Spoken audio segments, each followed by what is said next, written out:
My name is Hoàng, by the way. I'm a senior model designer in Lego Icons. Many years ago, there's one model that completely changed my life. I went from, a college student without knowing much about Lego and went back into Lego.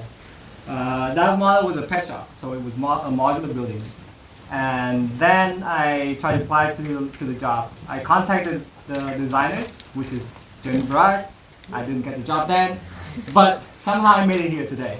And yeah, this is something that I've been dreaming of working on, and this is the finished product, the next entry to the modular building collection.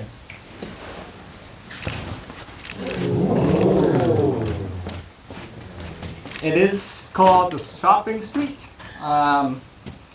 This is, I would say, our attempt to do one of the most crazy geometry layout ever yet.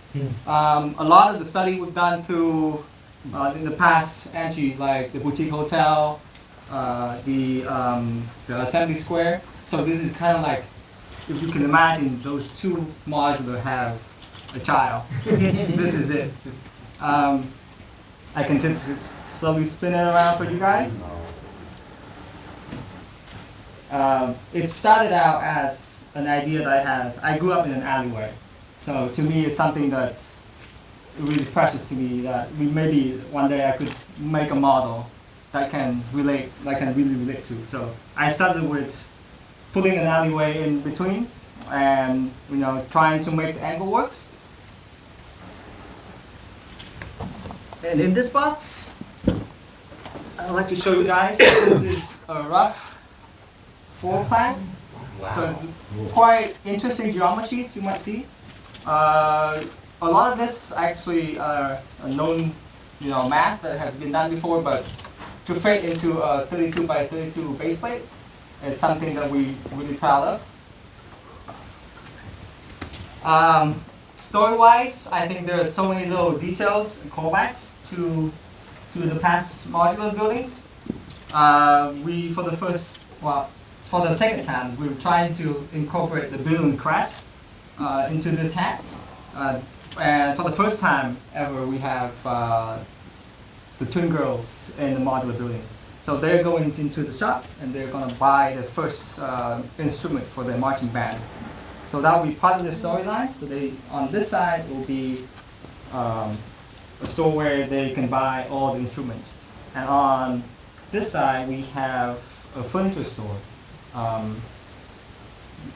When I studied design, I always wanted to become a furniture designer.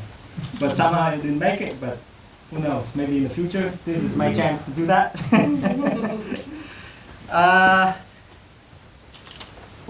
Here are the new decos and new color changes that I try my best to give the variety of. Of course, we have the new torsos. We have the main character as the combatant lady, and she's up here right now, but she's going to have a new decorated torso. But I'm super proud of is this purple outfit for the twin girls, and you can see. And then, of course, these are all decorated windows done very fantastically by our graphic design team. Inside the store, we tried to brick build all of these interesting instruments. So if you are familiar with marching bands, I think you can pick up a few of these. But yeah, we tried, the French horn, the trumpet, trombone. Actually, we started with a sousaphone, and I think it was like sort of a way that we can test the concept, and we tried to do that, and then finally we can put it around the minifigure. So that was super interesting, and the rest of them are over here as well. On the left side, we have a collection of chairs.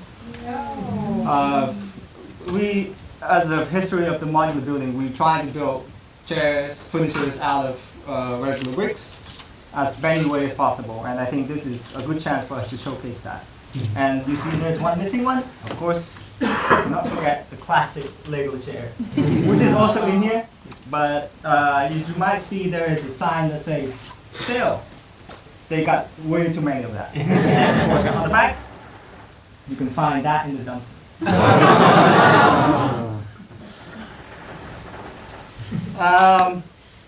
And this is gonna make some people very interested. So we try to bring back some of the old elements from past modular buildings that we haven't seen in decades. You might recognize these two from the green groceries. This is our chance to do that, and also there's a long 1x10 bricks. And I think there's one thing that I like to show you to cap this off. So of course the modular building comes apart, right, in layers. What I did here is we try our best to give it as much height as possible. But if you wanted to do 2 models stacked on one, you could even do that with both layers. So this is a good example of you could expand the height of your model.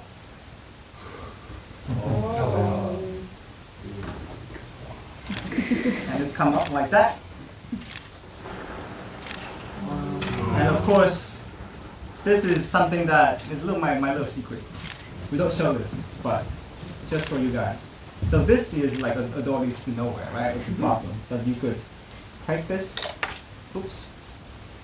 spin it around. It's just that little detail that sort of you could change it into a little balcony without having to buy or add on any other elements. So you mentioned that you've done something fun with the geography and the geometry again with this one. Is there a culture within the team that are working on the modulars to try and push that in different directions and make that more expressive with every new set? And how did you kind of reach this kind of design for this one? Definitely there is a member in the team that has extensive knowledge about this kind of stuff. I think it's just the culture of trying to push the boundary and what we can do with the bricks, really. We could apply the same ways of thinking to all the other products as well. But for this case, I think to me, like, it actually comes very naturally. We try to fit an alleyway through, and there's actually a storyline that ties into that. So we want to keep that feature. And then the only way to make it work is to angle it a bit, so that way we can fit 2 buildings side by side. And then, enough room for the hand to go into the building and you can play with it. So it actually become, that decision that really drive the angle.